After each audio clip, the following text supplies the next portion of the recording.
on the front line with the Ukrainian unit leading the counter-offensive against Russian occupation.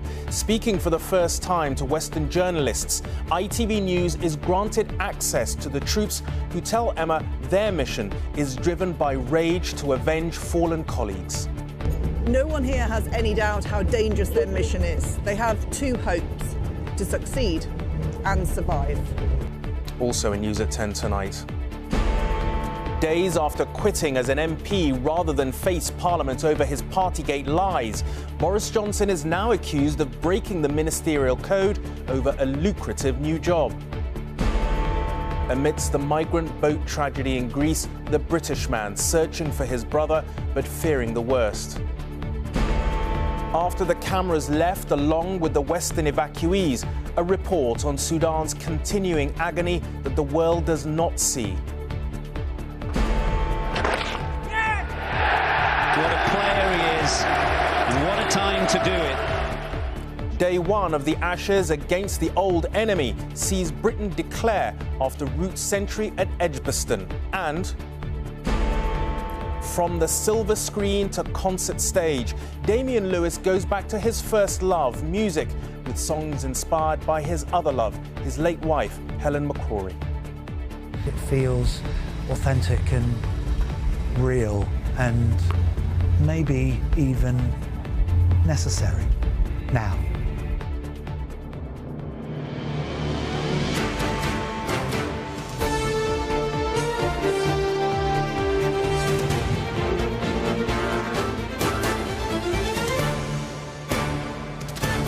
This is ITV News at 10 with Rageh Omaar.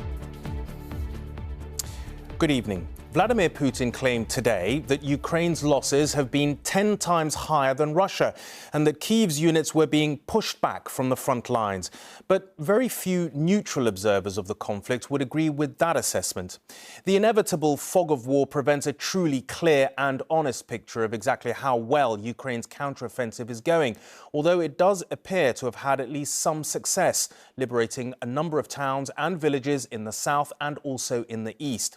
One of the units tasked with spearheading that mission is the 68th Brigade, 500 Ukrainian soldiers who are in action tonight on the front line in the Donbass region. Just before they went into battle, they spoke exclusively to ITV News about their training, the fears they'd have to face, and the victory they so desperately want to achieve. They fight not for foreign fields, but for their own land, to take back territory taken by others. This counter-offensive is about liberation. And these are the liberators. We joined the 68th Brigade of the Ukrainian army as they deployed to a village we cannot disclose. In war, plans are indispensable. They drill their scheme of manoeuvre, even if in the battle it becomes irrelevant. This unit know what they have to do. They believe they can do it, but they also know it will be a very hard fight to liberate the villages. The 68th Brigade is nicknamed the Hunters. Of this battalion, only 2 of the 500 were professional soldiers before the war. But soldiers they are now, armed with Western-supplied weaponry and driven by the wish to live in a country free from Russian occupation.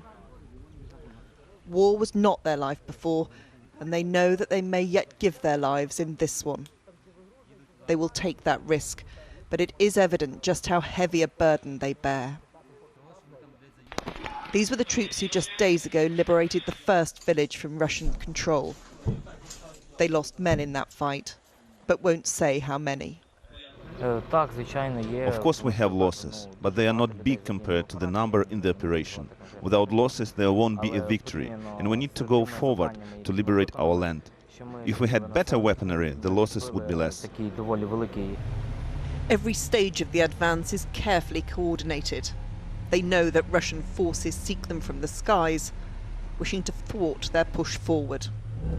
No one here has any doubt how dangerous their mission is. They have two hopes: to succeed and survive. At their forward operating base, the final preparations are made. A chance for a last rest before battle, a moment for a call home, aware just how treasured these words may become. Last year, Leonid was an engineer. His family, like so many others, are still coming to terms with his new role. I tell them what I'm doing at the last minute, he says. When they worry, I'm worried and distracted. The vast amounts of ammunition they pack are their greatest form of attack and defence. Their belief in what they're doing and their regret at what's been lost, their greatest strength. There is just rage and anger. We will have revenge for every single soldier who didn't come home. I don't have feelings of pride. That's for fairy tales. War is a hard job, and we are doing it. My guys is the best of the best guys, no? And so it is to battle they go, high on hope, united in their wish to rid every Russian soldier from every part of Ukrainian soil. They know that some may not return, but this is their chance to fight for freedom, for their land and their lives. Emma Murphy, News at 10, Eastern Ukraine. NATO has, of course, provided billions of pounds worth of modern weapons to help Ukraine fight back against Russia. But a two-day meeting of the organisation's defence ministers ended today in Brussels without agreement on a roadmap for Ukraine to join the alliance. Despite strong support from Britain and others to fast-track membership, a move that would enrage Moscow, America and Germany are now urging caution. Secretary-General Jens Stoltenberg was only able to repeat what he said many times before, that Ukraine will one day be invited to become a full NATO member. The biggest NATO air exercise ever staged in the skies above Germany, 250 aircraft, 10,000 personnel, many of them British, ensuring any Russian threat to NATO airspace will be robustly dealt with. But as the fighter jets fly above, there are growing differences down below among the alliance's politicians about how far and how soon Ukraine can be brought into the NATO family. At a defence ministers' meeting in Brussels, the Americans, supported by the enthusiasm of Eastern Europe to give Ukraine a clear pathway to membership as soon as the war ends. This, the Secretary-General told me this evening, won't be happening in the immediate future. By the time of the next summit in Vilnius in July, are we going to have seen significant progress towards NATO membership for Ukraine? We're not discussing an invitation, but we are discussing ways to ensure that Ukraine comes closer to NATO. All analysts agree that Ukraine will become a member. What we are discussing is the path forward. So there is no discussion at this stage of an invitation to join when the war ends? There are different options on the table, but I don't expect anyone saying that we should invite Ukraine at the summit. The big picture here is that the United States and to some extent Germany want to go slower on this, while many countries further east want to go much quicker. Isn't that right? I'm very careful in going into details and also outlining or telling exactly what different allies think, because that will just make this process more difficult.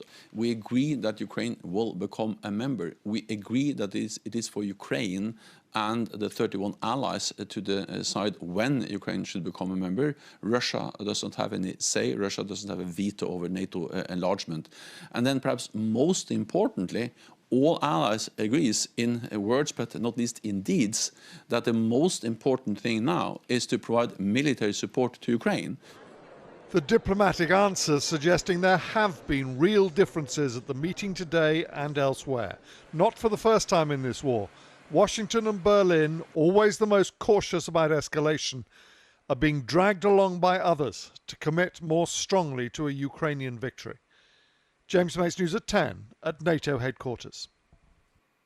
Well, Emma joins me now from eastern Ukraine. Emma, you were listening to that, and obviously the troops that you were with today have got a lot of, NATO weapons, but a sense from NATO itself that a closer military alliance with the West may be further away than Kyiv had hoped. How disappointing do you think that'll be for Kyiv and the troops you are with? I think there's probably two separate positions on this. In terms of protection from NATO, well, I think Ukraine does feel like it has it. The billions and billions of pounds that have been invested here have kept people alive. Just today, NATO-provided air defence systems kept 6 cruise missiles and 6 ballistic missiles out of Kyiv. So, it is making a difference day to day. But in terms of what President Zelensky wants on a longer-term basis, it is a feeling that, as well as the short-term protection, they have those long-term promises that come as being a formal part of NATO, so that if or when the West were to lose interest, the country would still have protections. When it comes to the people that we were with over the last few days down on the front line, though, the chat is not really about the NATO membership, as you would imagine. They're talking about Western weapons, and they are asking for more, and they need more. Quite clearly, that group that we were with had been into battle just for a few hours, and they took casualties. They also lost 2 of those huge MRAV vehicles provided by NATO and America in particular. So when they say they need more protections, they definitely do, because they are getting through what's being offered at an alarming rate. Okay, Emma in Dnipro. Thanks so much for joining us, Emma. Now, he lost his job as Prime Minister, was forced to resign as an MP days ago, but today Boris Johnson landed a lucrative new role. He's a columnist for the Daily Mail with his first efforts on digital newsstands tonight. But he's already in hot water, just a day after being condemned by the MP Standards Committee for lying to Parliament over Partygate. He's in trouble with another parliamentary watchdog. It was on this day that Boris Johnson was apparently ambushed by cake, a birthday which led to a police fine. It will be 3 years on Monday, and this time his birthday present is that MPs will be voting on whether to accept the recommendations from the Privileges Committee that concluded he lied to Parliament about Partygate, with a 90-day suspension on the cards. Mr Johnson has already resigned from his seat, avoiding that punishment, but Tory MPs are still divided on the issue. I've made my mind up by reading this report, and I don't think any fair-minded person who read this could believe it was an appropriate punishment for a former Prime Minister. I think it's a really sad end to Boris Johnson's parliamentary career, and I will vote for the report with a heavy heart, but I think it's the right conclusion. Number 10 are insistent that Rishi Sunak still hasn't read the report, so not only does he apparently not have a view, but Downing Street also won't say how or even if he'll be voting on Monday. But he might be more worried about the Daily Mail's new columnist, revealed today to be Mr Johnson himself. I may even have to cover politics, but I'll obviously try to do that as little as possible, unless I absolutely have to. And commentators predict he'll use the platform to be a thorn in the Prime Minister's side. Johnson has a very long record of bearing grudges against people, seeking revenge. His sister Rachel once called it his Sicilian side. I don't think we should expect anything except snide remarks, undermining. He'll have a go at any of his enemies. But his debut piece came out this evening, and to almost everyone's surprise, it wasn't about politics and instead about weight loss. But where Boris Johnson goes, controversy nearly always follows. This time, he's been found to have committed a clear breach of the rules on former ministers taking up new jobs, because he apparently only told the appointments body half an hour before the public announcement. In what was his constituency in Uxbridge before he resigned last week, there were mixed views about how Boris Johnson has been treated. I think he's been treated very, very unfairly. I think it was a stitch-up. Well, I don't know, he's brought it on himself, hasn't he? For now, we wait till Monday, but as ever, it's almost impossible to predict what Boris Johnson will do next. Shihab Khan, News at 10, Westminster. A man was charged today with murdering 3 people in Nottingham in the early hours of Tuesday morning. 19-year-old students Grace O'Malley Kumar and Barnaby Webber were stabbed to death, along with 65-year-old school caretaker Ian Coates. 31-year-old Valdo Kalakane will appear in court tomorrow. He is also accused of the attempted murder of 3 other people. The British brother of a man feared drowned in the migrant boat disaster off Greece has told ITV News that the Greek authorities should have done more to help. Mohammed Yunus is desperate for news about his brother Yusuf, who is one of up to 500 people still missing after the boat capsized on Wednesday. He's travelled to Greece to try to find him, but he fears the worst. In Kalamata, there was one emotional reunion today. Mohammed found his 18-year-old brother Fadi among those who'd been rescued. "Don't worry, don't cry," he told him, before the brothers were separated again as the Greek authorities moved the survivors on to an asylum centre near Athens. But at the Coast Guard office, relatives of those still missing are becoming increasingly desperate. Mohammed Yunus has come here from Bradford, searching for his brother Yusuf. And tell me about your brother. How old is he? 40, 45. And he has children? 4. In Pakistan? In Pakistan. Very hard for them now. Very hard. Do they know what's happened? No. When they ring me, I said yesterday I spoke to him. I'm so sorry. Because the kids, they know I'm right, but big people, they think I'm lying. I know I'm lying. Why shall I say? My brother's died. I can't say that. I'm still living up till hoping. Hope. That's why I come for here. Survivors from his home village in Pakistan have told him the authorities failed to help the ship, despite their pleas.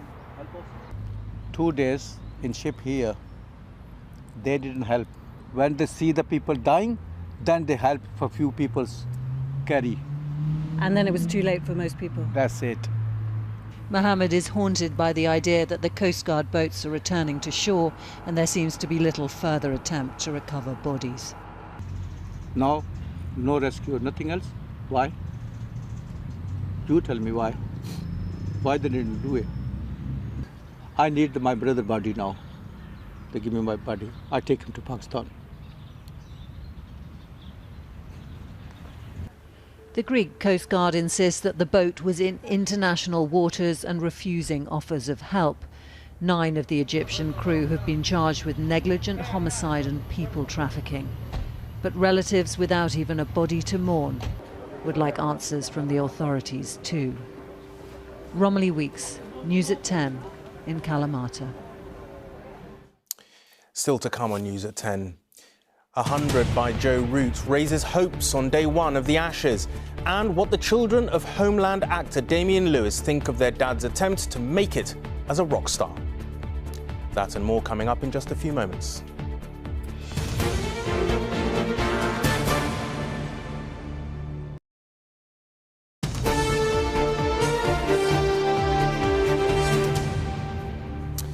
Welcome back. Most Westerners may have been evacuated to safety, but Sudan entered its 3rd month of civil war this week with no end in sight to the fighting. Clashes between the army and the country's equally powerful RSF paramilitary group erupted in mid-April. The UK airlifted almost 2,500 British citizens and others, the last flight having left on May the 3rd. The conflict is essentially a power struggle between the head of the Sudanese army, General Abdel Fattah Burhan, and the leader of the RSF, Mohammed Hamdan Dagalo. The fighting has killed at least 2,000 people so far, among them 20 healthcare workers, including doctors. And the UN says 2/3 of the country's hospitals are out of action. But tonight, we have managed to make contact with some of the hospitals that are still operating and speak to some of the brave medics who are still battling to try to save lives. Okay, we are inside the ICU. Short on electricity. It's completely empty. No patients. Out of many life-saving medicines, and almost as low on hope. This is the everyday reality of the handful of hospitals still functioning in Sudan. Outside, the violence is lawless, meaning many of the wounded never reach help. And doctors are trapped where they work. But with much of the internet down, getting first-hand accounts is almost impossible. Yeah, it's really difficult. We have spent weeks trying to reach Dr. Abdul Rahim, but the line keeps dropping out. In the hospital, it's gone. Not surprising, perhaps, when the streets outside look like this. Eventually, he manages to send me a video message, his exhaustion clear. I remember one patient was shot at the night, about 10 p.m. and he waiting until the next day, until 4 p.m. the next day, to waiting for electricity. Unfortunately, the patient was died. This is chest tube. Modify chest tube by using a Coca-Cola. Okay, the video what I sent with a bottle, yes, it was a gunshot. The idea was to drain the blood from the chest. We mimic the chest tube, they said, by using a bottle. That is what is available at that time. Somehow, his ingenuity is enough to save her. But with less and less to treat the few patients who make it here, others aren't so lucky. When the war first broke out, Dr. Ahmed Abbas was working in Sudan. Now he struggles to reach his colleagues. What she's saying is life is virtually becoming impossible. He shows me a video sent by Dr. Huwaida Al-Hassan, who was delivering a baby when the hospital's power failed. She's an obstetrician. She's carrying a cesarean section, an emergency cesarean section on a woman, and while she was operating, the electricity was cut off and she had to finish her operation using the lights of the mobile phone. So she managed to save both the mother and Yes, the child? Yes. Did you speak to her? Yes, I did, and she said she was frightened to death.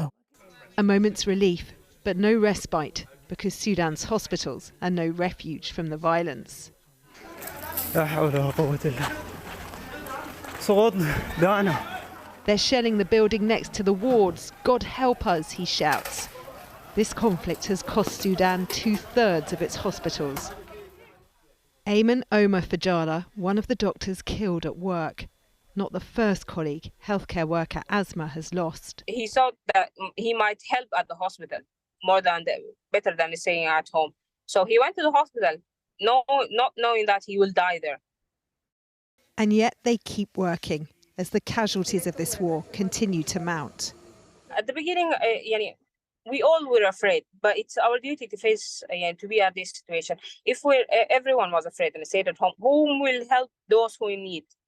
We have to continue our work. We must continue, but we don't have a choice. The targeting of doctors and hospitals has been condemned by the international community. But while a ceasefire here collapsed in days, Sudan's medics are somehow still going. Rachel Younger, News at 10. The plight of Sudan. Back here, the first new hosepipe bans of what could be many this summer have been announced. They will take effect at the end of next week in Kent and Sussex. Parts of the region have been left with little or no water this week amid the hot weather, forcing schools to shut and residents to get drinking water from bottled water stations. South East Water blamed record demand, leading to low water pressure in parts of the network. There's early hope for another summer of home nation sporting success because England opened the Ashes with a confident batting performance against Australia at Edgbaston, culminating in a surprise Day 1 declaration at 393 for 8. The sold-out crowd were treated to a century from Joe Root, and it all started from the very first ball bowled. The sun shone down on Edgbaston on the first morning of the first test in an Ashes series. This is the kind of time and place that reputations can be made or lost. So English opening batsmen, nerves jangling, normally approach with caution, but apparently not anymore. Oh, what a start that is from Crawley. Zach Crawley stepped forward and belted the first ball of this summer's Ashes contest through the covers for 4 runs. And who's that in a bucket hat? Ben Stokes, again, not the usual headwear choice of an England captain, but this is a new style England, which likes to take risks and play shots. Brilliant, absolutely brilliant. Which Crawley did all morning, smashing his way past 60 runs. Australia's brand of cricket, meanwhile, was the same as it normally is, very good. And the tourists had some exceptional luck. Ashes new boy Harry Brook was bowled out eventually by a ball which came off his hip, went up in the air and bounced for a second time. And it might have hit Brook on the back of the leg and come back onto his stumps. England's new approach is often described as swashbuckling, and in the afternoon a couple of their old-timers got in on the act. Johnny Bairstow bludgeoned 78 off as many balls, and Joe Root buckled more than a few swashes with this scoop. We've waited for the reverse scoop, Joe. As the shadows lengthened in Birmingham, the evening session belonged to Root as he glided his way to his 30th Test century. And then in the last half hour of play, another sign of this team's extraordinary self-confidence. The captain declared with a total of 393, keen to see if England could get some wickets of their own before the end. If this England team don't win back the Ashes this summer, it won't be because they lacked belief. Geraint Vincent, News at 10. And England secured another 3 points in their Euro 2024 qualifying campaign after beating Malta 4-0 tonight. England scored 3 goals in the first 30 minutes of play at Malta's National Stadium, including this wonderful effort by Trent Alexander-Arnold. England's record scorer Harry Kane then made it 50 competitive goals for his country with a penalty kick straight down the middle. And finally, the heart can sink a little bit when you hear that an actor is putting out an album, something Damian Lewis is very conscious of. Famed for his roles in Homeland and Wolf Hall, amongst others, he realises how many fans won't know that music was actually his first love. It could be part of the reason he's called his first album Mission Creep, a phrase that can mean to overreach, usually unwisely. But in our exclusive interview, he calls the album necessary, and says some of the songs are unquestionably personal, reflecting on his life and loss. He was still on a film set in the early hours of this morning. Mid-afternoon, Hello, Black Deer. and Damian Lewis is on another stage, this one live and with a guitar in his hands. He's at the Black Deer Festival on the day his first album is released. A new direction, and he hopes people are receptive. Are you a bit scared? I'm nervous, sure, yeah, nervous. I know this is awkward territory. I know it's potentially dangerous.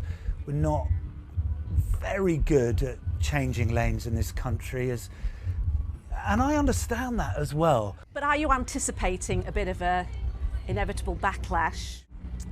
I'm always ready for that, in a state of heightened awareness and hyper-alertness. Did you think I'm that POW?